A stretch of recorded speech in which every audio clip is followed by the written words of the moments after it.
All right. We are back here at Song of the Day, coming to you from the Rock Cave. I'm your host, Mark Pierce. As usual, we are fireside again here in the Rock Cave. It is a rainy day, cool here in New England. Perfect day for a fire. You can do the same. I got the jacket, so that can only mean one thing. Slowdown Sunday. Love Slowdown Sundays, where we just take it down a notch and enjoy something a little on the quieter side. Today we are going back to 1970. On this date, this week in 1970, the number 2 album in all the land is Deja Vu from Crosby, Stills, Nash, and Young. It went to number 1. This week it was number 2. Released in March of 1970. For those of you who aren't up on your pedigrees, Crosby, Stills, Nash, and Young was already a supergroup. As a matter of fact, this is the first record with Neil Young, and Crosby, Stills, Nash had put out a record already, and that in itself was a supergroup.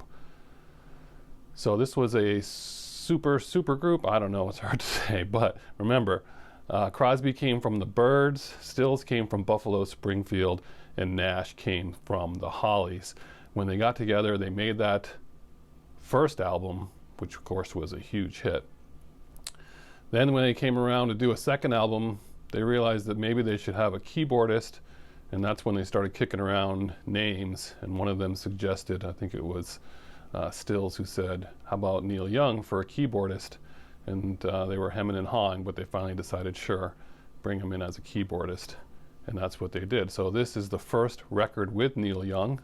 And as a matter of fact, the second time that these guys played together, the very second time, their second performance together, was Woodstock. How about that? So next time you bring up Woodstock, which I highly recommend you get the director's cut and watch it, because it's been restored and it's not the split screen anymore that was so annoying for all those years. But if you see that performance, it's pretty amazing. This record had 3 singles, sold 8 million copies, the most copy of any record for any of them, solo or as a band. Stephen Still says it took 800 hours to record this. Probably not 800 hours in the studio, but it probably felt like that because they basically recorded a lot of these individually and did whatever it was they wanted to do, and then they'd bring it to the table and mix it. Neil Young is on half of the tracks, and he did that. He would record, then he'd bring it in, and then they'd do their stuff, and then he'd bring it back and mix it on his own. So this was not a good time for this band. This was dark times. 2 of them had gone through breakups. Another one of them, their girlfriend had died. They were fighting, they critiqued each other's work. Apparently it was just a very painful experience to record this. Some songs just took weeks and weeks. They had a lot of material that didn't even make it on the record. So this was just like pulling teeth, apparently. Huge anticipation for this record.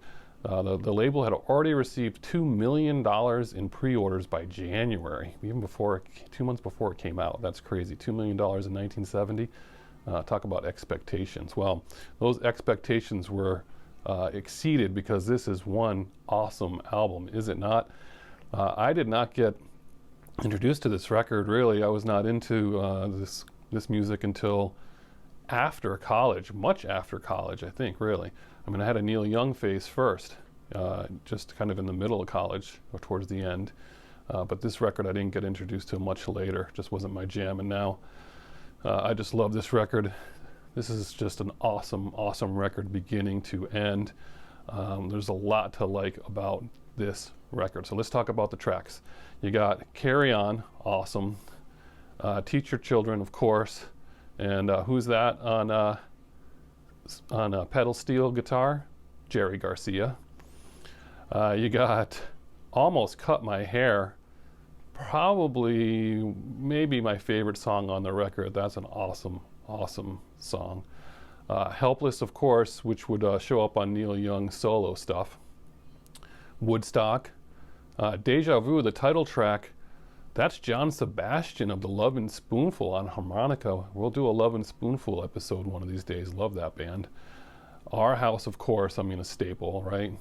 4 and 20, awesome. Country Girl, yep. Everybody I Love You. So, how do you pick a favorite song off this record? Well, we're a little delayed this morning because I listened to all these tracks this morning, and I thought I was going to do Almost Cut My Hair for Song of the Day, but then when I thought about Slowdown Sunday, I was like, you know what? I think right up there for me as just like awesome is the lead track, Carry On.